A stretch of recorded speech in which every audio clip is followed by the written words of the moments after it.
আসসালামু আলাইকুম। ইন্তেফা পরিবারের পক্ষ থেকে আপনাদেরকে আরও একবার স্বাগতম।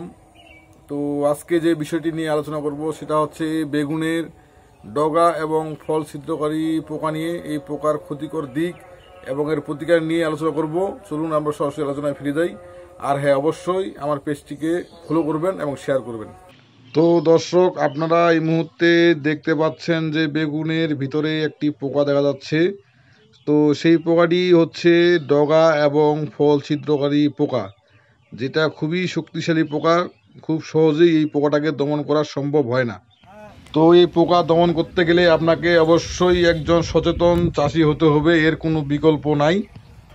আর তারপরে পোকা আসার পূর্বেই এই পোকার প্রতিরোধ গড়ে তুলতে হবে, যাতে আপনার ক্ষেতে কোনোভাবেই এই পোকা প্রবেশ করতে না পারে।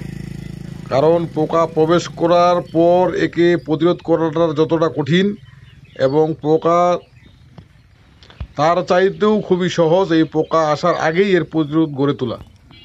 এ পোকা মূলত মা পোকা অর্থাৎ একটি চিতি পোকা থেকে এই পোকা তৈরি হয়। তো চিতি পোকা যাতে আপনার ক্ষেতে বিস্তার করতে না পারে, এই জন্য আপনার ক্ষেতে আপনি বাঁশের একটি করে ঝাড় মাঝে মাঝে আপনার ক্ষেতে আপনি পুঁতে দিবেন, যাতে সেখানে পাখিগুলো আসে বসে এবং পাখিগুলো সেই চিতি পোকাগুলোকে ধরে ধরে খায়। এবং প্রতি 10 দিন পর পর আপনাকে প্লাস হিমাম প্লাস জামির এই দুইটি ঔষধ প্রতি 10 দিন পর পর স্প্রে দিতে হবে। তাহলে আপনার ক্ষেতে ডগা এবং ফল ছিদ্রকারী পোকা আসা 100% একটা দমন হবে। তো আজ আমরা যে ক্ষেতটা পরিদর্শন করতেছি, এখানে মূলত বেগুন হারভেস্ট করা হচ্ছে। তো কৃষক ভাইয়ের একটু খামখেয়ালির কারণে ইনার বেগুন কিন্তু প্রচুর পরিমাণে পোকায় আক্রমণ হয়েছে। আপনারা দেখতে পাচ্ছেন যে ভালো এবং মন্দ অর্থাৎ যেগুলো ছিদ্র করছে সেই বেগুনগুলো কিন্তু ফেলে দিচ্ছে, পাশে ভালোটা শুধু নিচ্ছে। তো ফেলে দিয়ে দিচ্ছে, এটা কিন্তু কৃষক ভাইয়ের লস।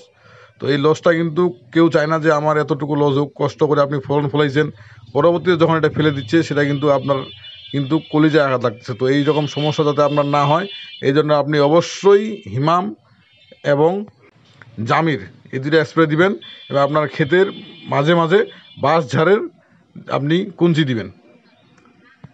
আর হ্যাঁ, বেগুন কিন্তু একে বলে না যার নাই কোনো গুণ তার নাম হচ্ছে বেগুন, কিন্তু না, এবারে আসলেই বেগুনের অনেক গুণ আছে, সেটা বেগুন নিজেই প্রমাণ করে দিয়েছে। বর্তমানেও কৃষক পর্যায়ে 1000-1200 টাকা পর্যন্ত মন বিক্রি হচ্ছে। তো আশা করা যায় কৃষক অনেক লাভবান হবে। ধন্যবাদ।